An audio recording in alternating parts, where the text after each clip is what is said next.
Olá, olá a todos que estão entrando. Olá, boa noite. Tá me ouvindo, Tereza? Tô ouvindo, sim. Boa noite a todos que estão entrando. Olá, olá. Esperamos que todos estejam muito bem, né? Que todos estejam usufruindo de saúde, tranquilidade. E vamos começar mais uma live da Sobeste. Eu sou Sônia Dantas, eu estou como vice-presidente da Sociedade Brasileira de Estomaterapia e hoje nós temos uma convidada muito especial, a quem nós agradecemos muito por ter atendido a esse convite, que é a Tereza Gouveia. A Tereza vai estar falando para a gente de um assunto extremamente pertinente para o momento que nós estamos vivendo. A Tereza vai nos falar sobre o suporte emocional nos tempos de Covid-19. Então, eu gostaria de te apresentar, Tereza, agradecer mais uma vez por você estar conosco. Tereza Gouveia, ela é psicóloga, especialista em terapia familiar e de casal pela PUC São Paulo, especialista em luto 4 estações pelo Instituto de Psicologia, é docente do curso de especialização em suicidologia da Universidade de São Caetano, docente também do curso de especialização em psicologia hospitalar da Unital, é autora do livro Laços e Lutos Isso, e administradora do blog e do site Laços e Lutos. isso Então, mesmo. bem-vinda, Tereza, bem-vinda. E hoje a minha primeira questão para você é: o que essa pandemia está nos contando, Tereza? Bom, primeiro eu queria agradecer, Sônia, queria agradecer a você, né, por estar intermediando isso, agradecer a Ângela pela indicação e a Eliane por tudo que ela foi fazendo para que a gente estivesse aqui. Bom, eu acho que essa pandemia, ela está nos contando de uma coisa que sempre existiu, mas que a gente não para de pensar, para pensar, que é a possibilidade da morte. Né?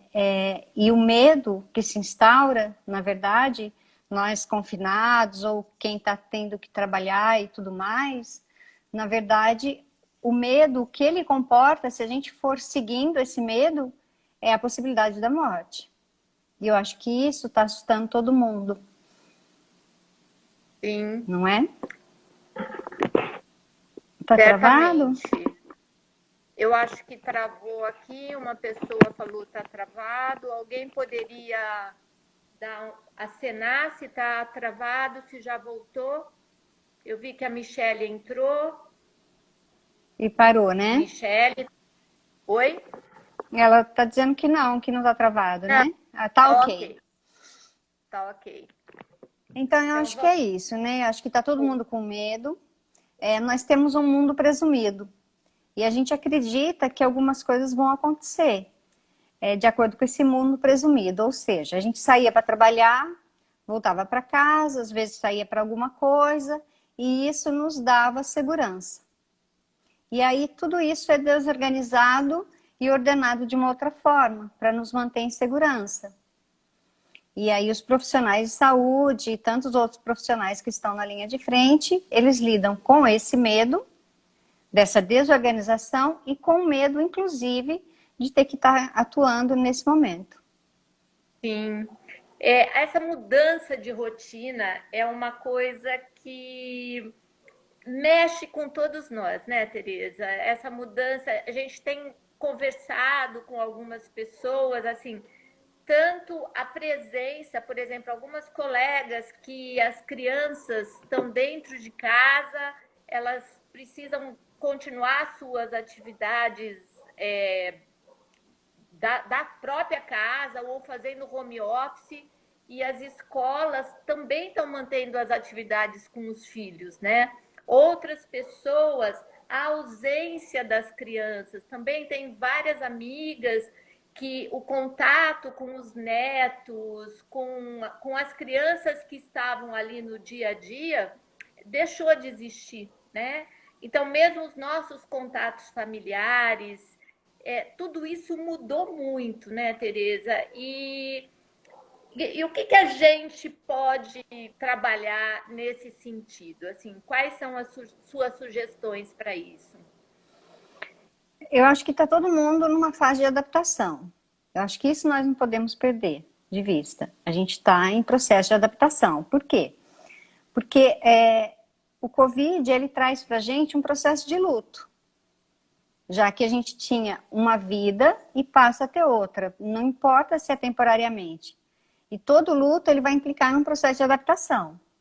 Então, adaptação para quem está trabalhando em casa, adaptação para quem está trabalhando em casa e tem criança com atividades escolares, adaptação para quem tem que sair trabalhar fora de casa, colocar roupa, aí chega, tem toda aquela coisa da higienização, tudo isso gera o que a gente chama de um estresse.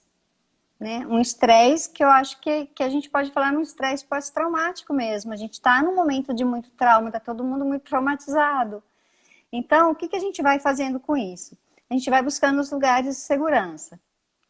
E aí eu acho que é muito singular o que me dá segurança. Não adianta eu te dizer que você tem que chegar em casa e fazer meditação se não é uma coisa que te dá prazer. Não adianta eu chegar e falar para você, olha, começa a assistir série, ou faz isso, ou faz aquilo. Bom, eu acho que aí nós temos que olhar para dentro e pensar onde estão localizados os nossos lugares de segurança. Sim. A questão da família, né? Alguns estão distantes. Então, como é que eu vou ter contato? É importante eu ter contato, porque senão eu perco tudo. E tem muita gente que mora, inclusive, sozinha. Então, eu vou buscar o contato com essas pessoas de alguma forma, seja por vídeo, seja como for. Agora, o que eu não posso perder mesmo de vista é que a gente está num processo de adaptação. E aí, às vezes, eu acho que a gente vai se exigindo muito. E talvez a gente não tenha tudo isso para oferecer imediatamente. Então, é um momento que vai ter uma mistura de sentimento. Ao mesmo tempo que, às vezes, eu estou assimilando isso, estou me adaptando, estou incorporando isso na minha vida, eu posso ter muita raiva, ter um momento de choro, ter um momento de desabafo, entendeu? Então, essa mistura de sentimentos, ela também é permitida, ela também é esperada. E eu acho que nós temos que estar atento a isso. Esse nível de autoexigência que às vezes nós vamos tendo e que não dá para comportar nesse momento, porque a gente está num momento de luto. Sim, sim. E a gente, eu acredito que, embora não seja a minha área, mas eu acredito que esse olhar para nós mesmos, diante dessas situações de ansiedade, de medo, insegurança, olhar e falar: não, eu estou com medo, eu estou inseguro, eu estou ansioso. É uma coisa importante, Tereza, eu ter consciência dessas situações que podem estar acontecendo comigo? Sim, eu vou dar um exemplo que eu acho que, apesar de ser muito diferente, ele comporta nesse momento. Tem um filme que chama Duas Vezes Vida, em que ele está com Alzheimer e ele tem essa consciência. A gente vai pensar que um doente crônico, seja Alzheimer, seja uma esclerose, um câncer, uma possibilidade de perder aquele mundo que ele tinha ali, ela vai estar instaurada. E o que a pessoa vai fazendo? Ela vai se adaptando, ela não para de viver. Ela vai se adaptando. Então, tem dias que você está em queda, tem dias que você melhora, você vai comportando isso na sua vida. É a mesma coisa. Eu posso ter medo? Claro que eu posso ter medo. Eu estou lidando com uma coisa que é muito profunda, que é o que? A incerteza. Porque nós estamos dentro de casa, mas nós vamos ter que sair. Mesmo que mesmo quem não está saindo, em algum momento pode ser que esteja desprotegido. O que a gente está fazendo é desafogando o sistema de saúde, não é isso? Não quer dizer que a gente vai Sim, ficar isento de qualquer coisa. sim. Eu amo esse filme. Uma Esse filme realmente é pessoa, muito lindo. é, uma É pessoa lindo. perguntou aqui, eu acho que é pertinente, assim, nós ela perguntou como tranquilizar pessoas que têm problemas respiratórios, né, nesse momento. Então, assim, nós sabemos que está mudando a temperatura. Essa é uma época onde normalmente a gente tem outras doenças respiratórias, né, que são endêmicas e tudo mais. E a gente, de repente, pode estar com uma gripe comum e ter sintomas respiratórios. E alguém aqui, eu não vi quem perguntou, mas assim, essa pessoa perguntou como eu vou tranquilizar pessoas com problemas respiratórios nesse momento, né? Olha, Daí eu que tem a ver com o que você falou, né? E depois a gente pode até falar no aspecto mais da saúde mesmo, com relação a isso, que o Ministério da Saúde tem dito claramente, né? Quais são os sintomas respiratórios para você buscar o serviço de saúde, né? Mas que deve realmente dar uma insegurança muito grande, isso é real, né? sim, isso é real. Dá esse sentimento de insegurança. O que que você vai dizer para a pessoa? Primeiro, se ela está protegida. Segundo, eu acho que viver um dia de cada vez.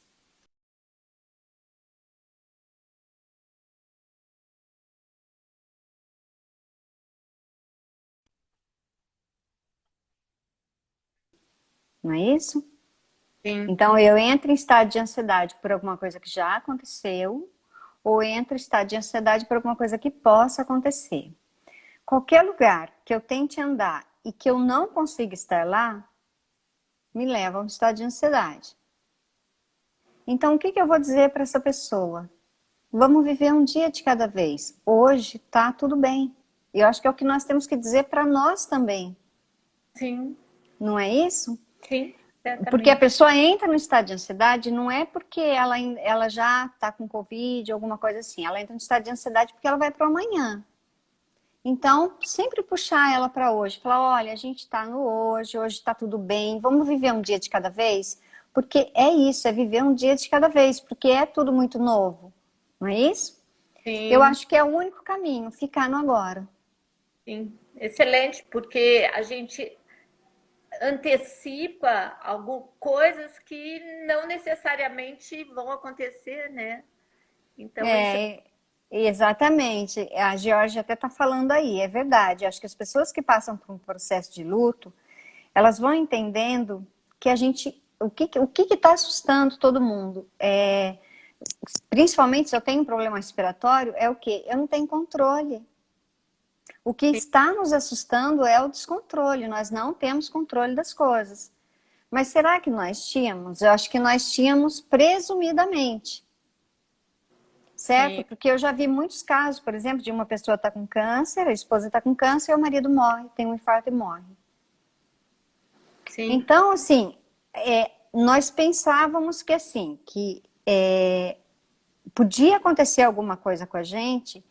O que que a gente fala quando alguém morre? A gente fala assim, nossa, a pessoa levantou, fez a barba, se arrumou para trabalhar e morreu.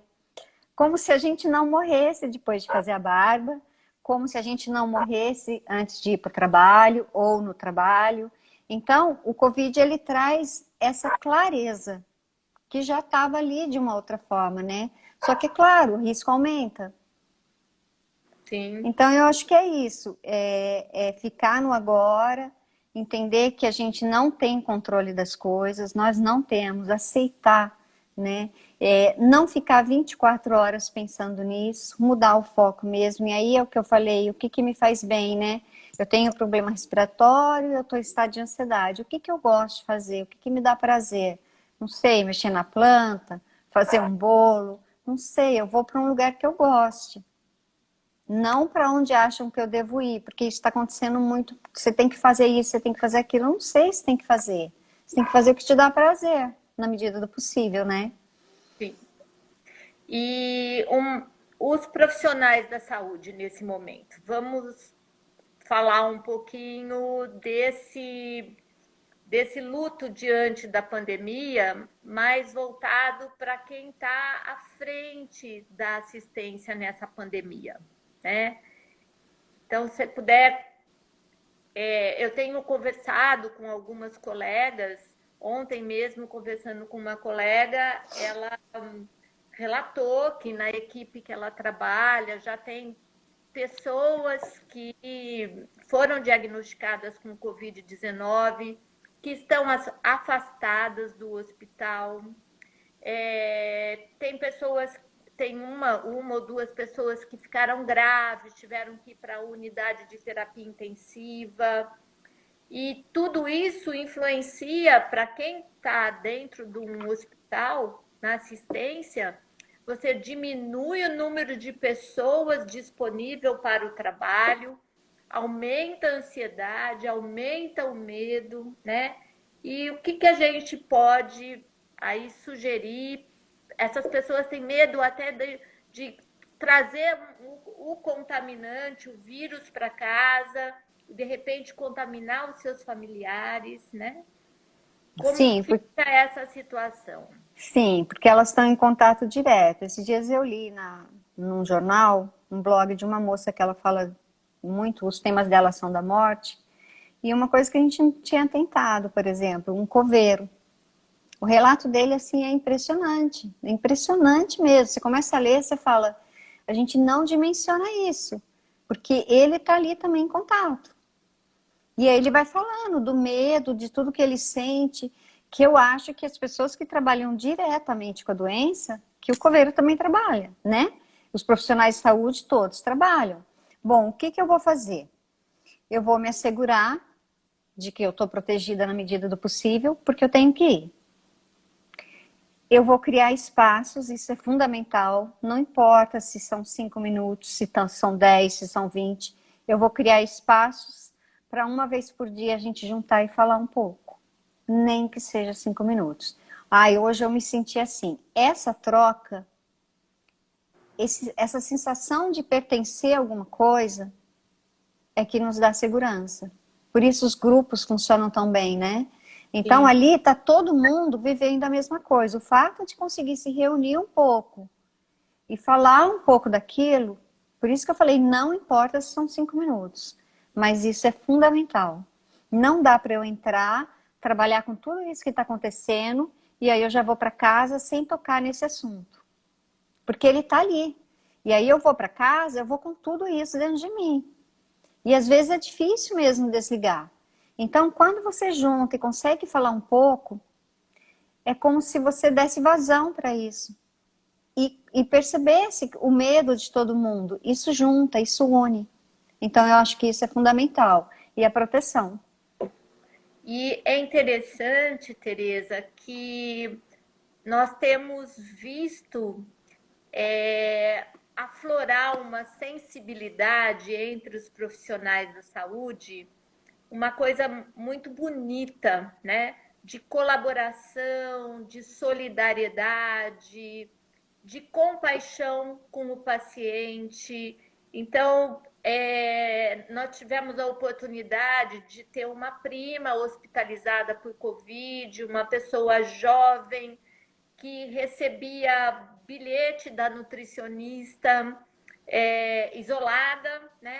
Recebia bilhete do enfermeiro, recebeu um chocolate um dia que ela comentou que gostava muito de chocolate. Então, isso aflorou, parece que foi uma coisa que nos deixou mais sensíveis. Isso acontece mesmo nessas situações?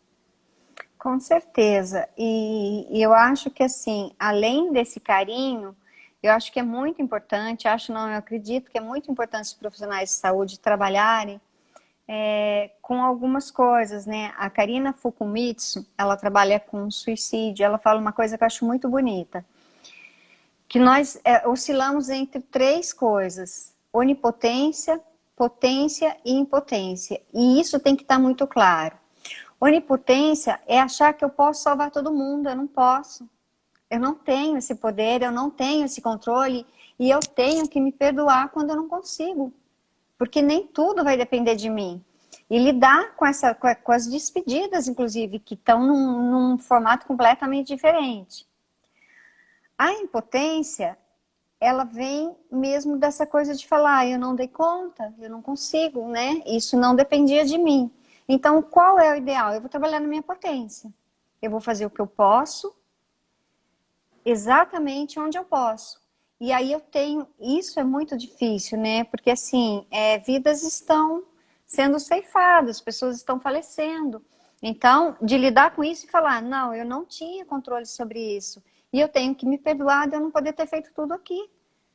Sim, Porque não dependia de mim, isso tem que estar claro.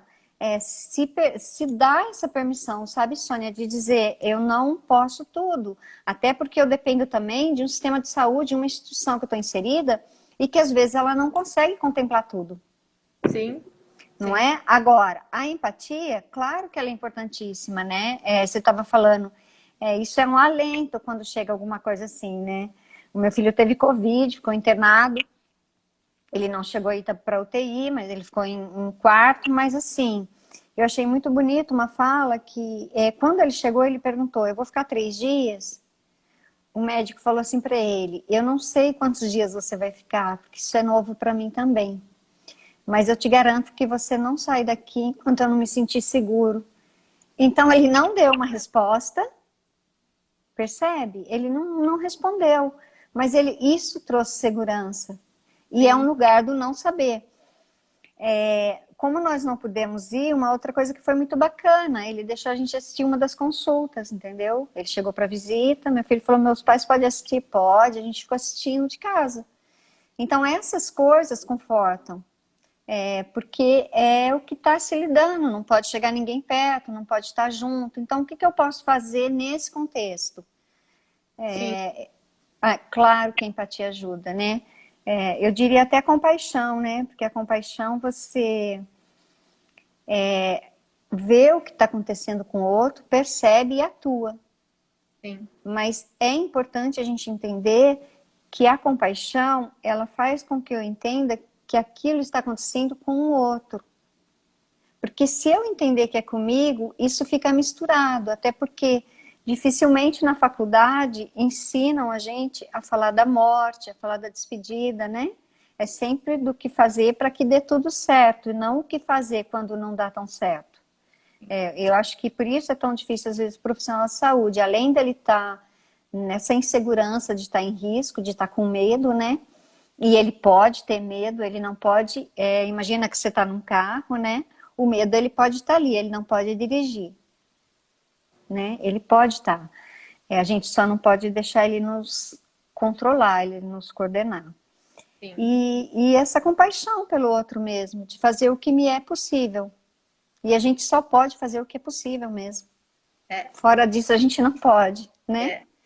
É, na bioética, meu marido trabalha com bioética e uma das coisas que se discute é se o profissional da saúde ele é um inconformado com a doença e com a morte. Talvez isso seja uma coisa que o impulsionou para essa área, né?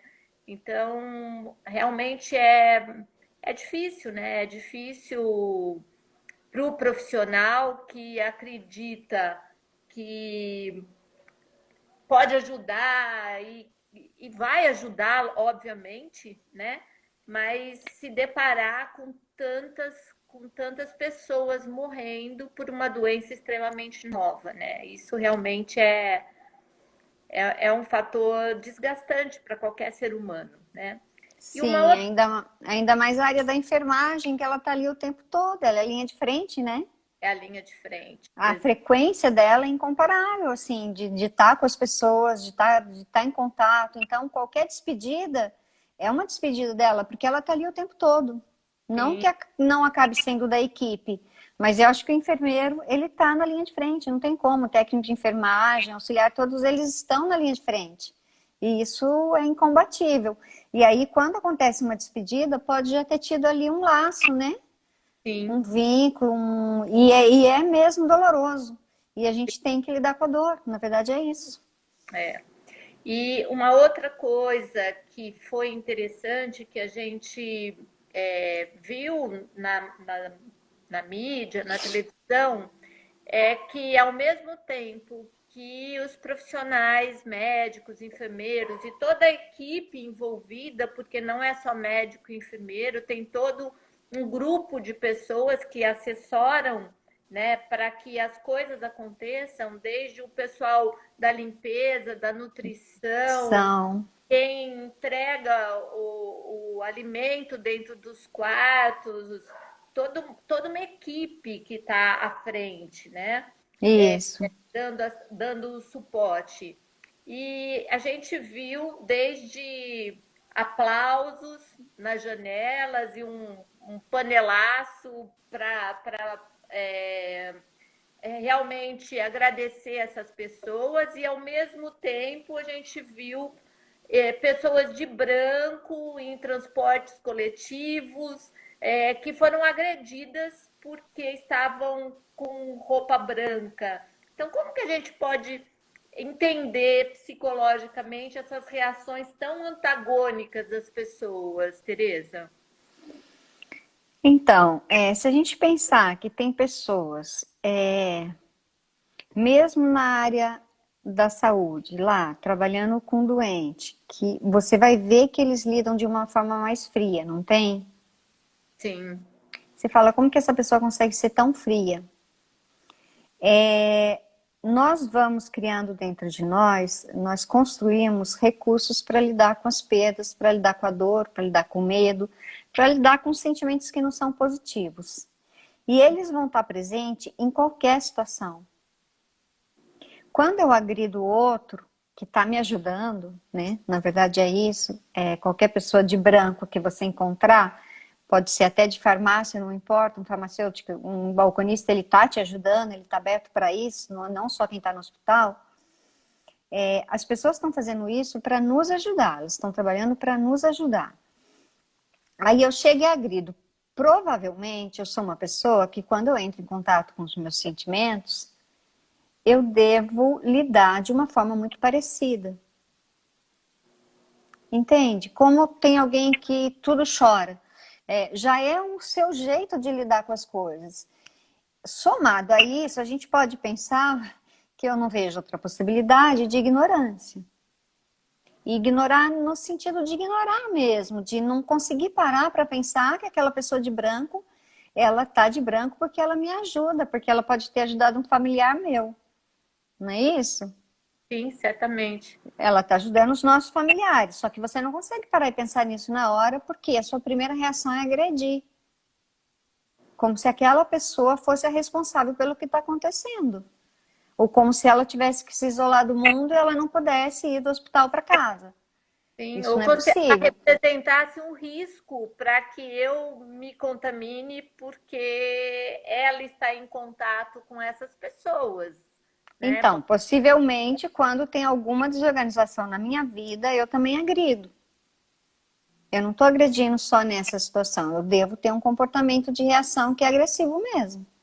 Sim, sim. Como tem gente que chora quando vê, aplaude, já é um comportamento que eu tenho também de quando alguém faz algo por mim. Então, assim, a gente continua sendo quem a gente é nos momentos intensos, né?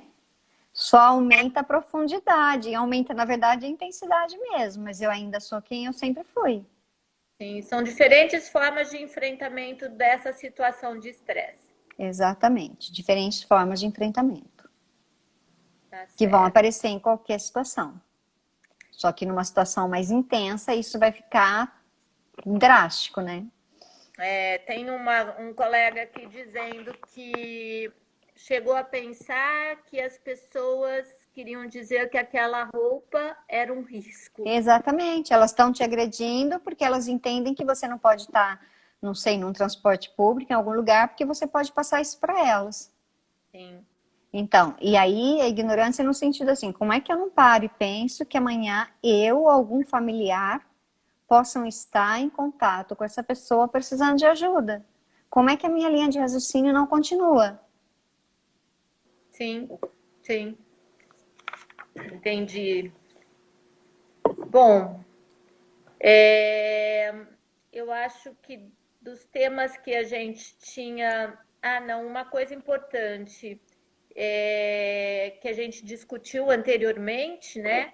Essa questão da segurança. Então, eu acho que é importante a gente enfatizar onde a gente busca segurança nesse momento, né? Eu acho que algumas pessoas, você já comentou anteriormente, mas eu acho que é importante esse momento a gente deixar bem nítido isso, né? Como eu busco a segurança? Qual é o meu caminho para a segurança? Pense nas perdas que você já teve na tua vida, que deve ter tido alguma perda menor, ou até você nem atentou por fato de que era uma perda, mas era. Pense nela, pense o que que você fazia, onde você buscava recurso, o que que te acalmava, né? Às vezes, ligar por vídeo para alguém que você ama, eu acho que isso é muito importante. É sempre a gente... Eu acho que já está tudo muito difícil para a gente carregar outras coisas que são pesadas. Então, acho que isso é muito importante. Você sair em paz de casa, né? Para poder voltar para casa e encontrar aquela paz de novo. Acho que isso é importante para quem é profissional de saúde, principalmente, ou para quem está trabalhando nisso tudo.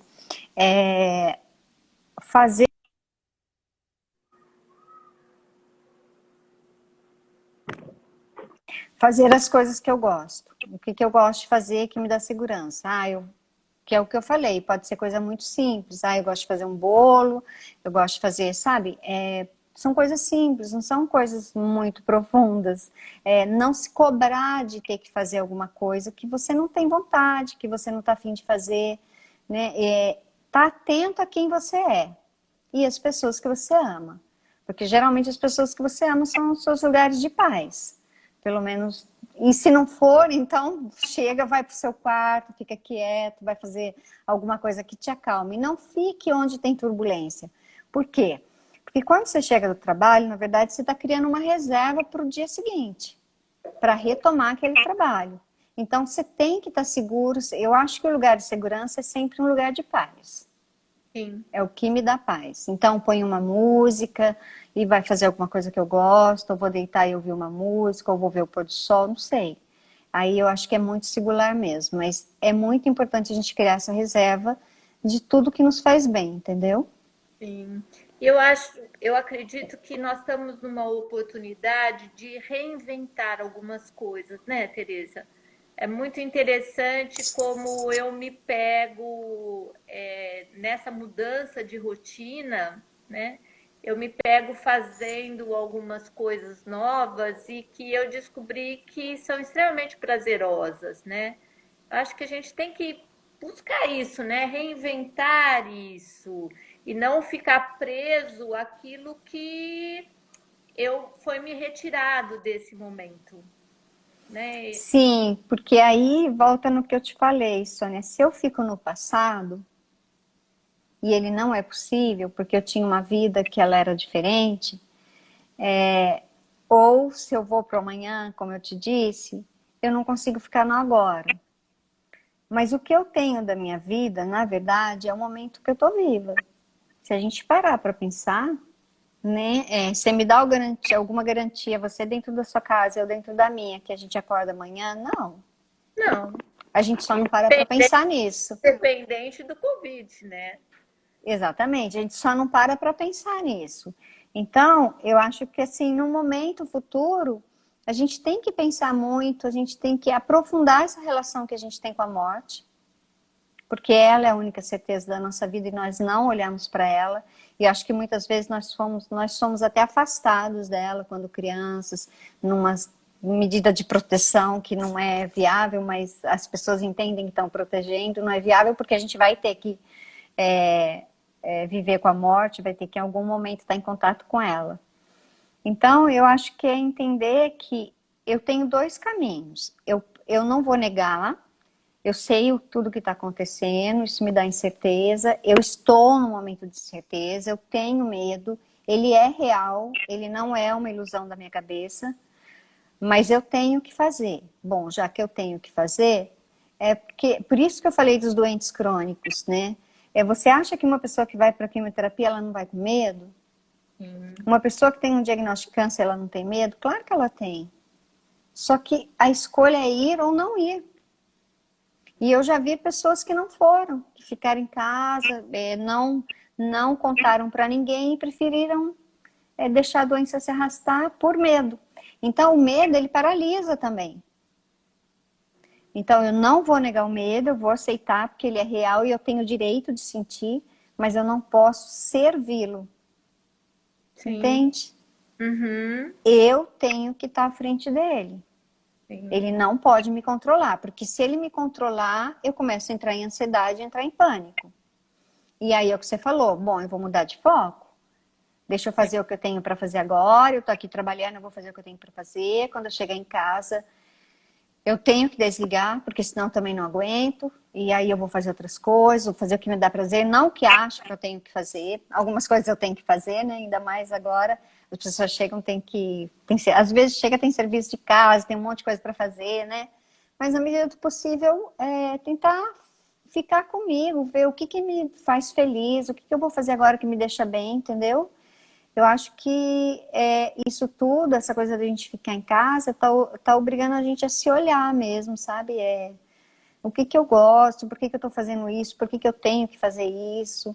Ainda mais quem está trabalhando, pensar nisso, no que dá prazer. E seguir, obedecer isso, acho que tem que obedecer mesmo. Se alimentar bem, eu acho que é fundamental, dormir bem também, né? E respirar bem, né? Como a Karina Fukumitsu, ela fala isso também. Quando você não sabe o que fazer, você tem que cuidar do comer, do dormir e do respirar. Sim. Não é isso? Por quê? Porque se eu não cuido disso, eu vou gerar um outro problema. Agora, eu posso ir trabalhar e ficar obedecendo somente o medo? Posso. A situação que está em volta de mim vai mudar? Não vai. Então, se eu não entender que eu estou controlando até onde eu posso controlar, que é me proteger, mas eu estou controlando até onde eu posso controlar. Vamos lá. Se eu pegar o carro, claro que é uma situação muito diferente, mas é só para entender mesmo. Se eu pegar o carro e sair na Dutra, e estiver dirigindo super bem, isso é uma certeza de que ninguém bata em mim? Não. Não. É isso. Aceitar o descontrole na nossa vida, mas fazer de tudo para que as coisas estejam sob controle. Mas entender que em algum momento ela pode não estar mesmo. Só que é uma piração mesmo. Você começa só a pensar nisso. É a fobia, é o pânico, é o estado de ansiedade generalizado. Sim. A Ângela, ela escreveu aí pra gente, não sei se você viu, Não mas ela vi. comentou sobre a questão de as pessoas ficarem ouvindo muitas notícias, muita informação, ficar ligado o tempo todo em WhatsApp, você não sabe mais o que é fake news, o que é real. Então, a nossa mídia, infelizmente, ela é oportunista muitas vezes nesses casos, em termos de dar as informações de uma forma que mexe no Trágica. emocional às vezes, né? Isso, trágica, porque a notícia trágica vende, né? Exatamente, tragédia vende, né? Eu acho que é assim. Nesses tempos, você vai encontrar uma pessoa que ela é pesada e que ela sempre fica falando coisas que te deixam mal? Eu acho que é parecido. Você está colocando alguém dentro da tua casa ou diante dos seus olhos, vamos pensar no celular, né? Que é pesado e que vai te deixar mal. Isso é uma escolha. Então, é pensar assim, por que eu estou olhando isso o tempo todo? O que isso realmente está acrescentando na minha vida? Está acrescentando alguma coisa? Está me deixando melhor? A notícia vai mudar alguma coisa nesse momento, até porque a hora que a notícia mudar realmente alguma coisa, o profissional de saúde ele vai saber. Ele não precisa nem acessar, porque vai vir uma ordem, alguma coisa ali, mudando alguma coisa. Não é Sim, isso? sim. Então, é uma escolha. Eu estou escolhendo ficar o tempo todo fazendo isso. Por que eu estou escolhendo isso? Eu acho que é uma pergunta que a pessoa tem que se fazer. Eu concordo com a Ângela. Eu acho que assim, Você assiste, eu assisto no máximo, hoje eu quis ver, né, o discurso do novo ministro, mas eu conheci, pronto, eu não vou ficar o dia inteiro assistindo, não vou, porque assim, isso vai cansando, vai exaurindo mesmo, vai deixando a gente exausta, entendeu? Então, da pessoa estar atenta a isso. E nós sabemos quando está cansando, não é isso? Sim, Mas às vezes a gente estabelece uns namoros que eles não são mesmo agradáveis, né? sim. É aquela história, né? Quem eu convido para vir para minha casa são as pessoas que eu gosto de conviver, né? Eu não vou convidar uma pessoa que eu não gosto de conviver com ela. Eu acho que é mais ou menos isso que você falou, né? É E, mais ou menos isso. Quem eu convido para minha vida. e a Luciana Catunda, a Edmara, o Elton, eles falaram aí que, na realidade, eles pararam, né, de buscar tanta informação e eu compartilho, eu também já há algum tempo parei de ficar atrás de informações e quando eu quero saber uma informação, eu vou atrás dos sites do Ministério da Saúde, que realmente tem indicadores, que realmente tem informações pertinentes, né? Então eu vou diretamente na fonte de informação que eu acredito confiável, né? Telejornal há muito tempo eu já não vejo e atualmente eu vou nos filmes, inclusive os que você tem me indicado, que são muito Eu indiquei para a Sônia o 7 minutos depois da meia-noite. É um filme maravilhoso. Se vocês puderem assistir, assistam. O que será que, eu fiquei pensando agora, as pessoas que estão nos assistindo, o que que elas estão fazendo para criar essa reserva para o dia seguinte, para trabalhar? O que que elas estão fazendo? Onde que elas estão encontrando prazer? sim. Eu fico pensando uma coisa que eu estou há muitos anos já na Sobest, né? E nós nunca tivemos tão próximos das pessoas como nós estamos nessa pandemia aqui, com as nossas lives, né? Com os nossos encontros, com as próprias reuniões da sociedade que a gente ia para São Paulo. Atualmente a gente está utilizando este recurso, todos nós, cada um do seu canto. Então, são oportunidades que estão surgindo, né?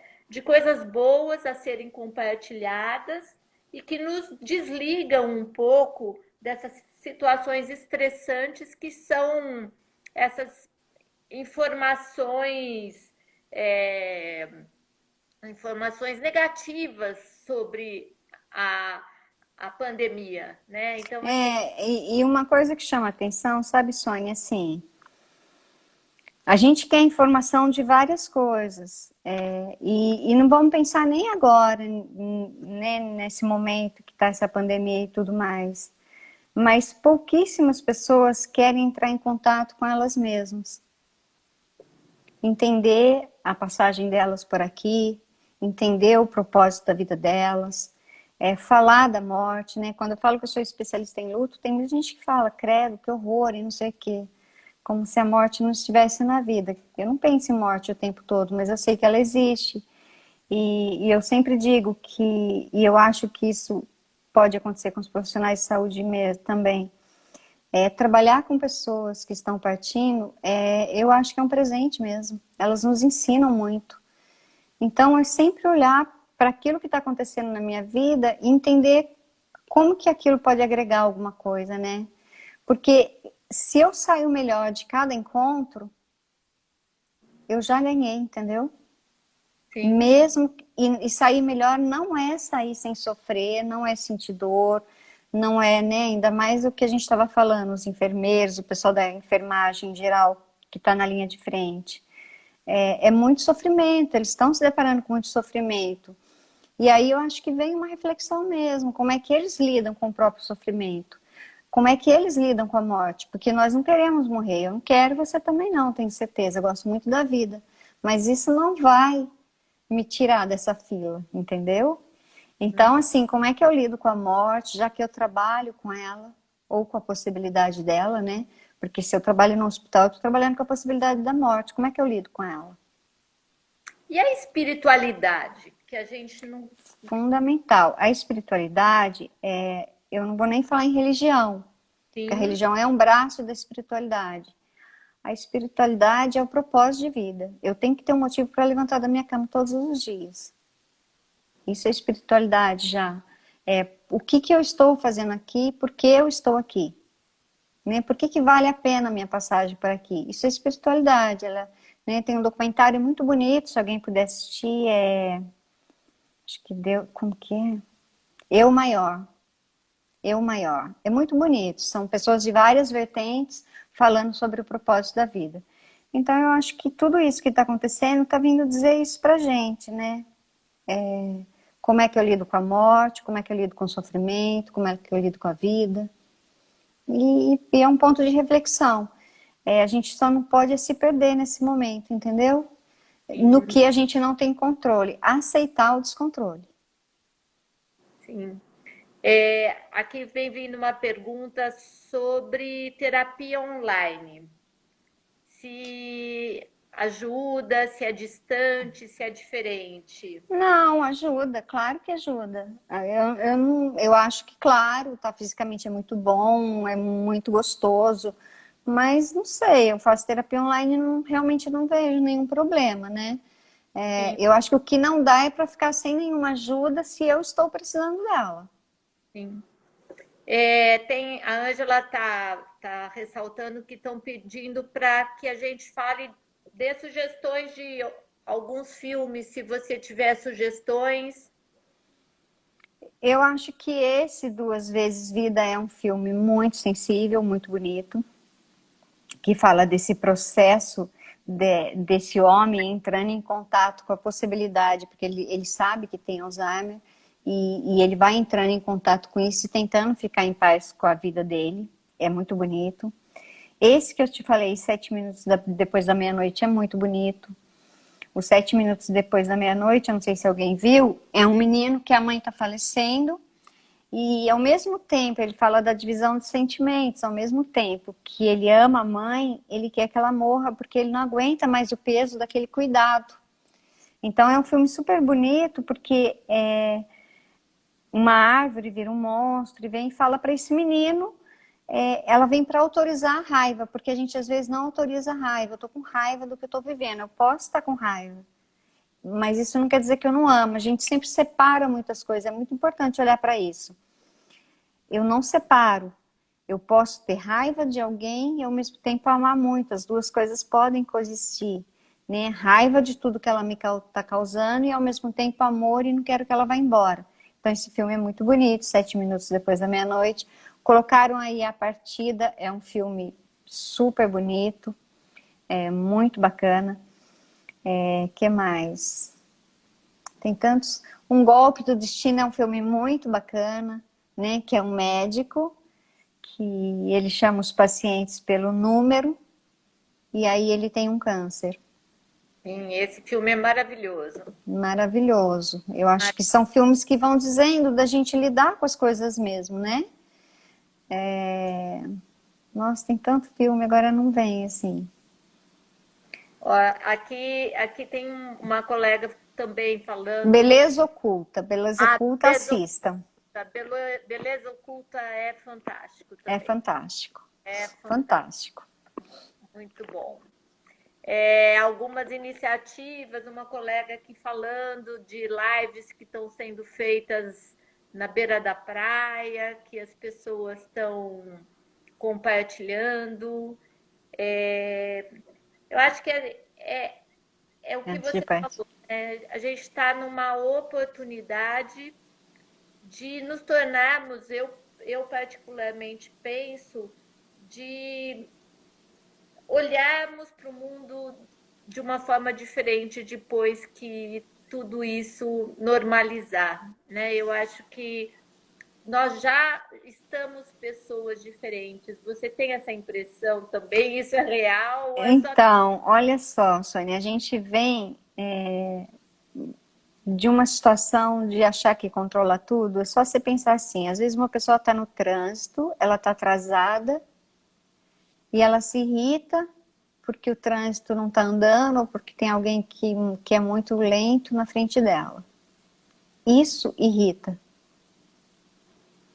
Então, eu não lido com uma situação de espera que é banal. Alguém na minha frente, eu vou perder a hora e eu vou perder. Eu tenho que lidar com isso.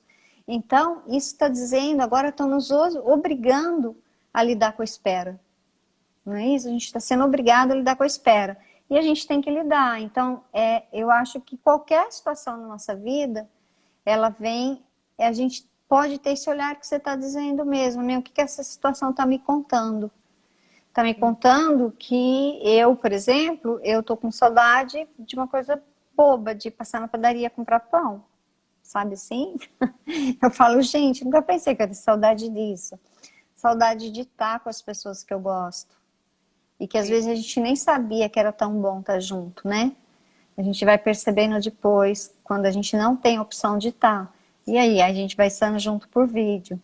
Então, acho que está ensinando muita coisa. E acho que é como qualquer doença, como qualquer luto. Quer dizer que eu vou sair melhor? Não sei. Porque é Sim, uma escolha pessoal, é pessoal, é verdade. né? Ah, A gente às vezes passa por situações muito traumáticas e sai exatamente do mesmo jeito. É o quanto a gente está preparado para absorver e evoluir com aquela situação. sim. E tem colegas aqui falando exatamente isso, né? A Rita, a Adri, elas estão falando que nós nunca mais seremos os mesmos, né? A gente vai ter que construir algo com tudo isso, né? A gente não vai.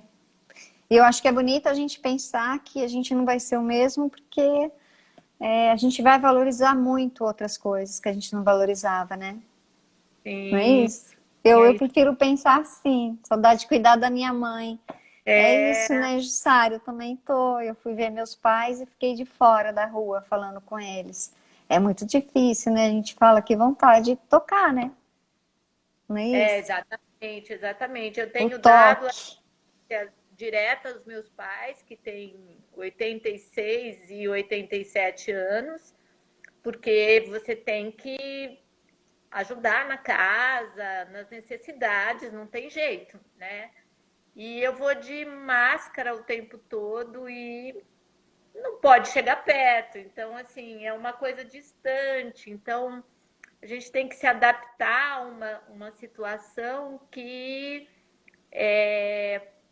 nos obrigou a isso, né? Não tem jeito. Então, é a segurança deles, né? Então, E por isso que, né, a doutora Jennifer está falando ali. A Bela, é Bela, né? Eu acho que é isso, a gente abraçar como a gente pode. como A gente gente pode. como a gente pode. Eu acho que nós estamos distanciados fisicamente, mas isso que a gente está fazendo agora é um jeito da gente se aproximar, da gente estar junto, né? De falar. A doutora Ana Cláudia falou num curso, eu sempre lembro disso, que tinha um livro que tinham 2 páginas. Aí você abria uma, quando tudo estiver ótimo, você abre essa página, vai estar escrito que isso vai passar. Né? Você está num momento de felicidade suprema, vai estar escrito que isso vai passar. E na outra página, quando estiver tudo mal e você abrir, vai estar escrito, isso também vai passar. Então eu acho que tudo que é muito bom passa, e o que é muito ruim passa. E eu acho que aí entra a questão da espiritualidade, né? Qual que é o meu propósito de vida? Por que que eu tô aqui? Eu quero sair pior, eu quero sair melhor, e isso é uma escolha. Algumas coisas eu não vou escolher, eu não vou ter controle, e eu vou com o meu medo mesmo me protegendo como eu posso. Mas pensando, eu falo, o grupo do AA funciona tão bem por isso, é só por hoje, né? Só por hoje. Amanhã eu vejo o que vai acontecer, porque eu não estou no amanhã, eu não tenho esse controle, eu não posso ir para lá. E acho que assim, principalmente vocês profissionais de saúde, é o que eu falei, se perdoando pelas coisas que não são possíveis e que não dependem de vocês, isso tem que estar muito claro. Vocês estão fazendo o possível de vocês, não é isso? sim. E Tem que lembrar disso. e essa possibilidade, né, que o isolamento social não é um distanciamento, porque essa própria live, essa possibilidade da gente estar aqui, de eu estar olhando quantas pessoas estão aqui junto conosco nesse momento, mostra o quanto a gente está junto, que os problemas que nós estamos enfrentando nesse momento de estar juntos, parece que fica mais fácil, né, Tereza? Você sabe. Fica. Então, assim, chegou em casa, abraça quem você pode, né? Abraça. E se não tem ninguém, abraça você, porque acho que o mais difícil é esse abraço que a gente tem que se dar diariamente, né? É falar pra gente, se abraçar e dizer, olha, tá tudo bem, fica tranquila, né? Hoje foi tudo bem e é hoje que a gente tem, né? É por isso que eu falei até, né? Você teve pessoas com Covid, eu tive meu filho internado sem poder chegar perto. Então, assim, tá tudo bem, tá tudo bem. Eu acho que o que a gente está carregando já é muita coisa para carregar o que ainda não é para carregar. Se acontecer, eu falo para as pessoas em luto uma coisa que eu vou dizer para vocês e que eu sempre repito. A maioria dos meus textos do Laços e Lutos, eu vou por esse caminho. As pessoas pensam que sair de um processo de luto é levantar no outro dia, ter grandes projetos, fazer grandes coisas. Não é. Passar bem por um processo de luta, a gente vai entendendo o que está passando, quando no outro dia você levanta e tem vontade de esticar o lençol da sua cama. Isso já é restaurador para quem está em luto, né? Porque quem está em luto não tem vontade de arrumar a cama. Então, às vezes, a gente exige da gente, do outro, muita coisa. Mas você esticou o lençol, abriu a janela, tá ótimo. Você conseguiu ir até o fogão, fazer um café, você quis sentir o cheiro do café? Tá ótimo. Então, assim, se peçam pequenos passos, pequenas coisas. Olha para isso que está acontecendo. Ah, minha cama tá arrumada, que delícia. Tá bom. É a minha cama, ela me recebe. Sabe, uma coisa que eu acho que é muito legal, assim, vai tomar banho, apaga a luz do banheiro. Sai do automático, desliga, deixa aquela água cair no seu corpo, não como uma coisa só de higienização, de desespero, mas assim, um momento seu, sabe? Tá tudo bem, eu tô na minha casa, tô no meu chuveiro, tá tudo bem. Não sei o que vai acontecer depois, mas hoje eu sei que tá tudo bem. Então, das pessoas se centrarem muito nisso, no que tá bem, no dia que está bem. Depois, a gente não consegue viver o que ainda não viveu, não adianta. Então, quando a gente vai tentar ir para lá, sem estar lá, que é a ansiedade, a gente começa a pirar mesmo. Entendeu? Muito bom, Tereza. Olha, nós já fomos, a gente ia 30 minutos, nós já fomos 1 hora, hein? Já deu uma hora. Eu tô vendo as mensagens aqui, queria responder para todo mundo, mas assim, eu agradeço muito esse acolhimento de vocês, né? E eu vou repetir uma coisa que eu acho muito bonita que a doutora Ana Cláudia fala, que é assim: a coisa mais preciosa da nossa vida é o tempo. E a hora que vocês pararam para nos ouvir, nós paramos para ouvir, para estar aqui com vocês, nós estamos dando tempo da nossa vida, né? A Sônia está dando tempo da vida dela, eu estou dando o meu, e todos vocês que estão aí vendo estão dando tempo de vida de vocês. Eu acho que o Covid ele vem contar isso também, como o nosso tempo de vida é precioso, como a gente não merece desperdiçar onde a gente não é esperado, onde a gente não é guardado, onde a gente não é bem recebido, né? Como é bom estar com quem a gente é bem recebido. Então, atentem isso. Fico muito feliz com as devolutivas que eles estão dando aí. É muito gostoso tudo que estão escrevendo. Fico muito feliz mesmo. Vão lá no Laços e Lutos, conheçam, né? E agradeço esse tempo mesmo de vida que vocês me deram. E você também, né, Sônia? Muito obrigada, foi um enorme prazer. Agradecer a Ângela, que foi quem abriu essa oportunidade, que te conhece. Sim, a Ângela é uma querida. Um beijo, Ângela. Hoje eu vi ela caminhando. Não deu tempo de berrar. A gente está no meu condomínio. E é muito bom, então, essa oportunidade. A gente que te agradece muitíssimo.